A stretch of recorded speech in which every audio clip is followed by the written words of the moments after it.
Okay, suppose the manufacturer is still offering a rebate contract, and the manufacturer now wants to induce forecasting.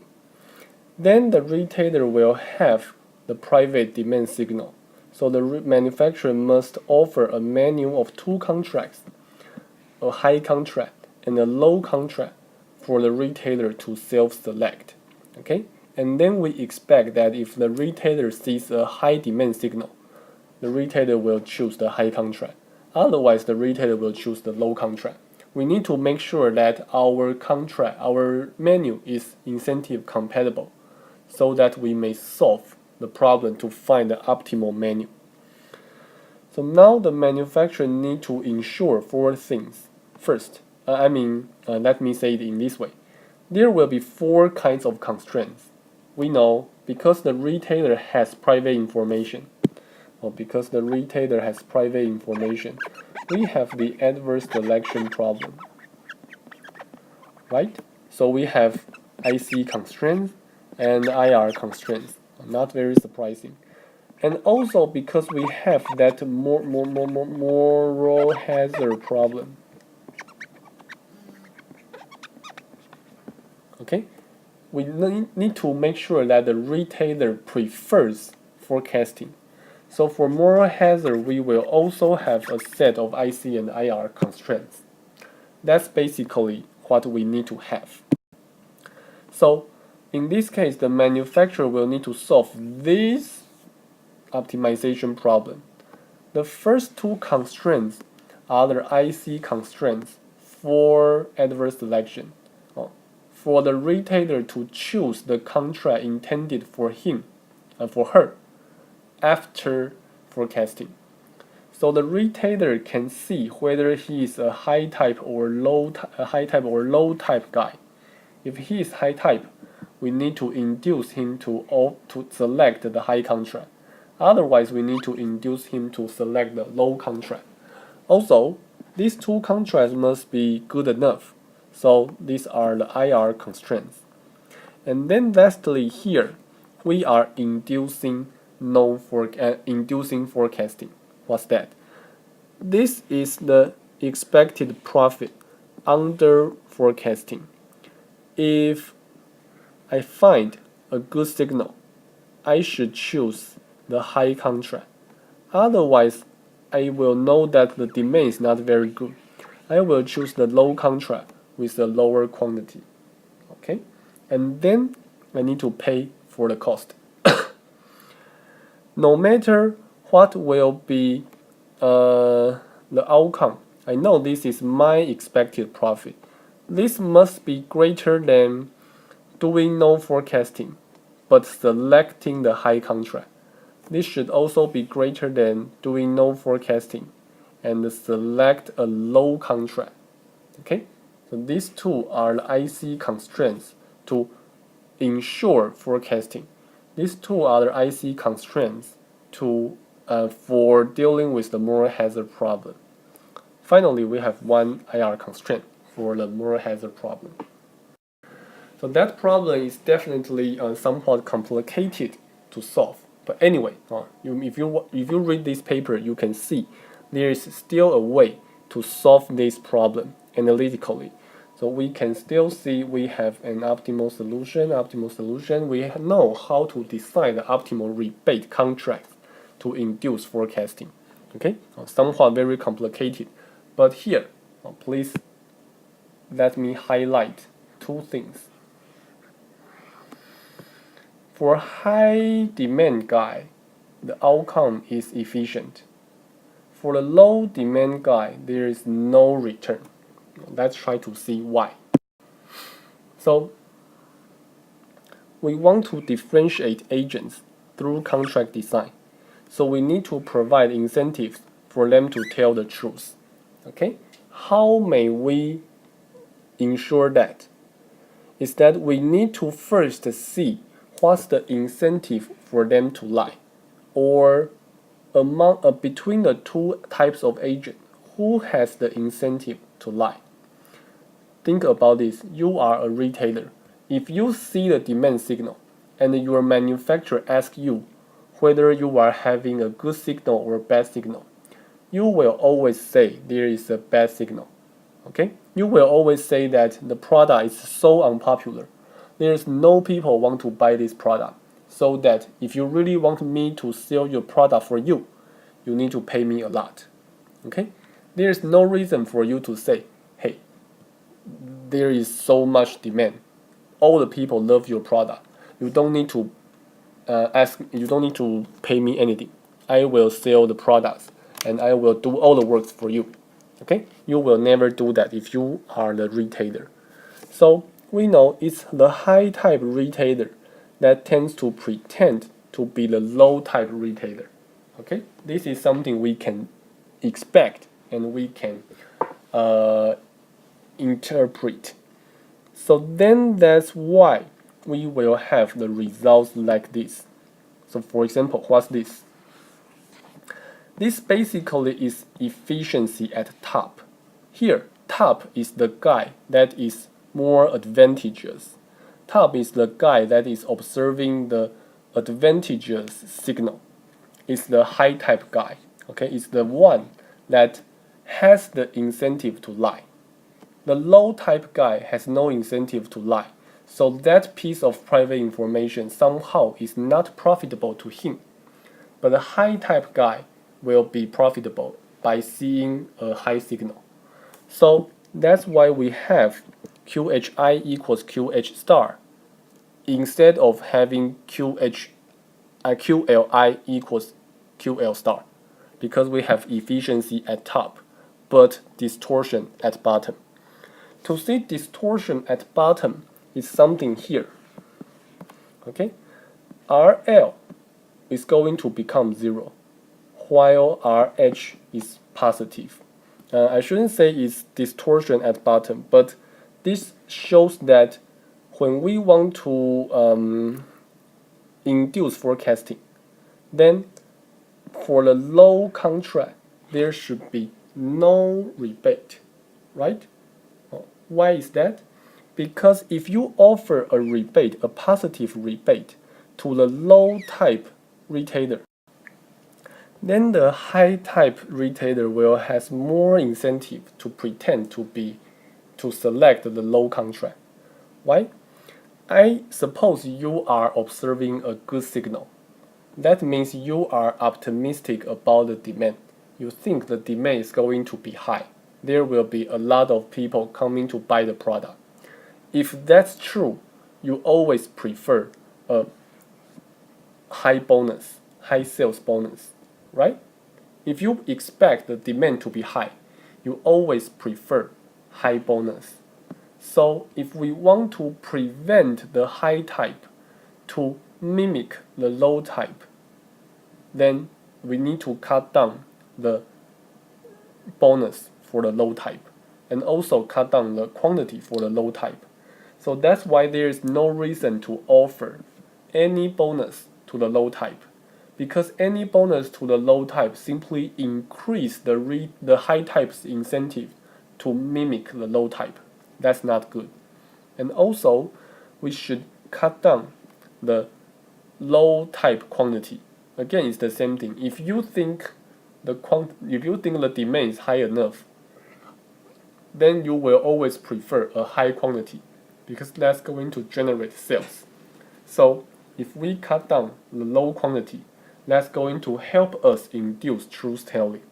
Okay, that's going to help us induce truth telling. So we will have efficiency at top, no range at bottom, and also we will have monotonicity. This can all be verified or analytically verified. And finally, we will have no rebate at the low contract. Okay, so now we have the optimal rebate contracts for inducing or not inducing forecasting.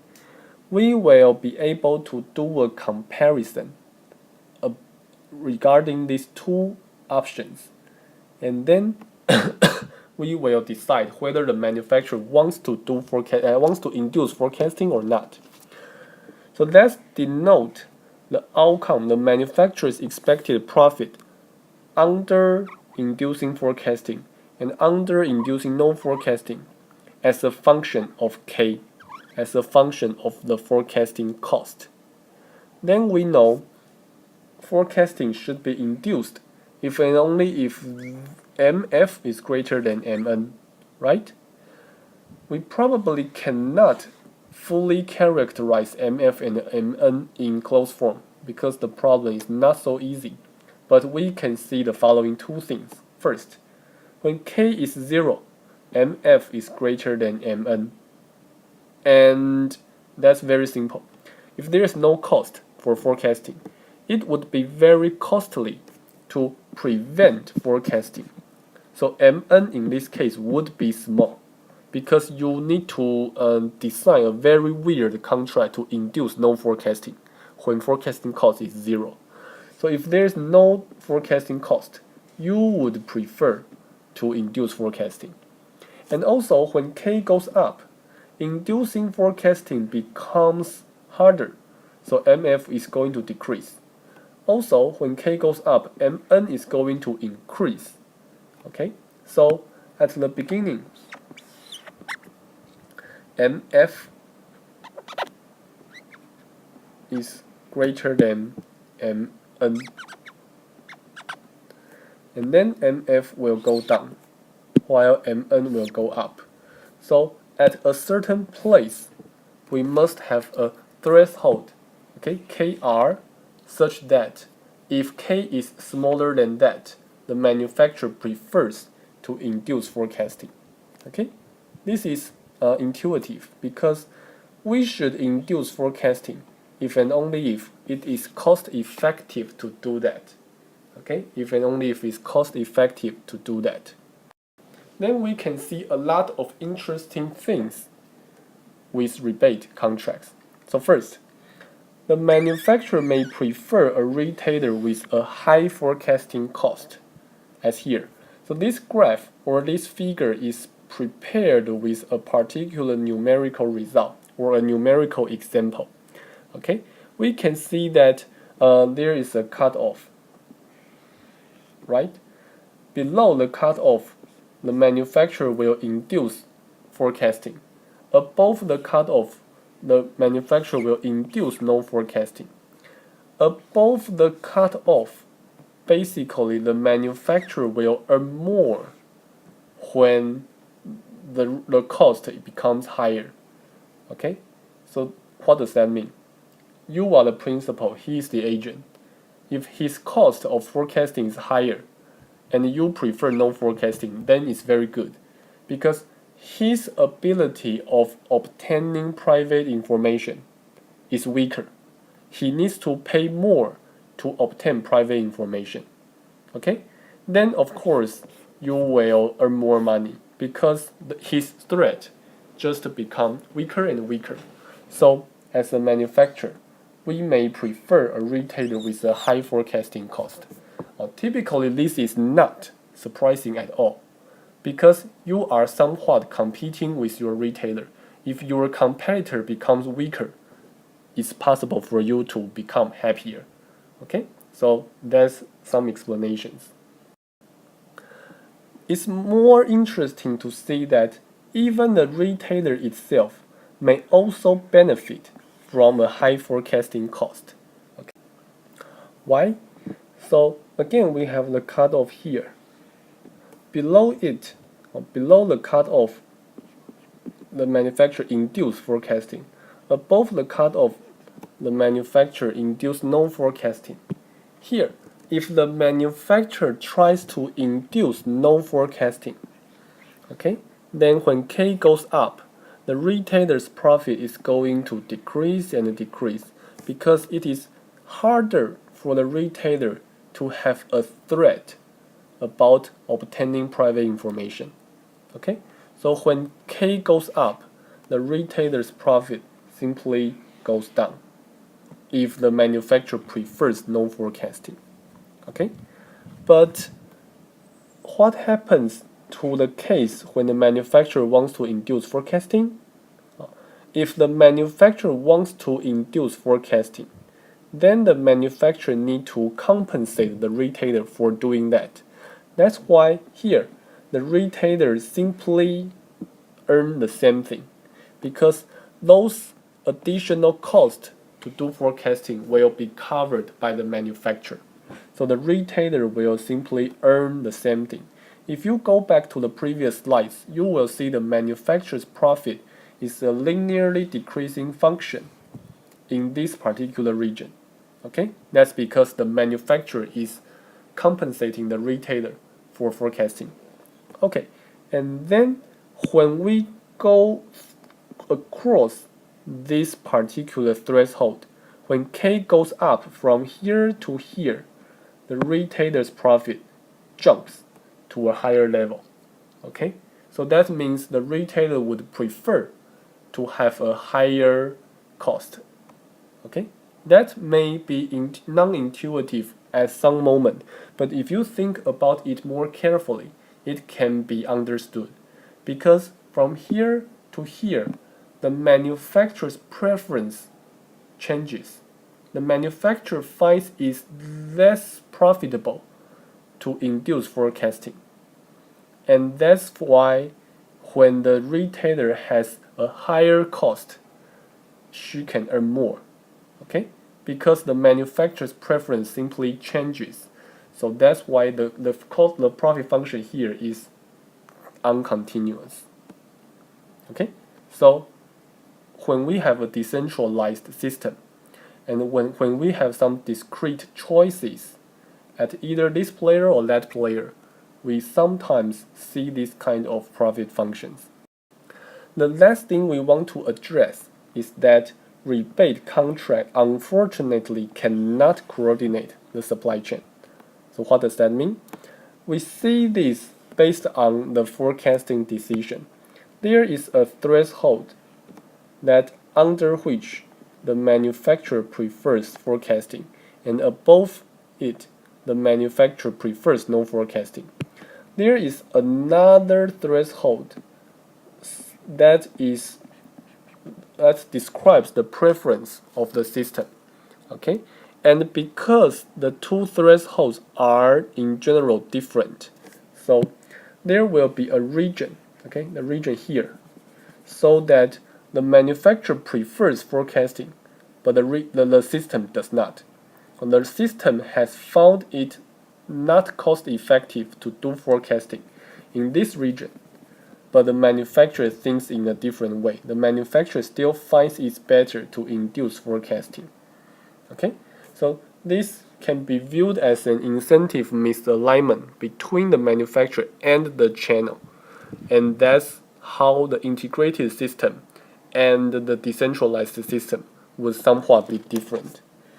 The integrated system profit is this line, and the system profit under rebate is this line. Okay, a system profit under rebate is this line. So we can see when K is very large, the system, the decentralized system is efficient.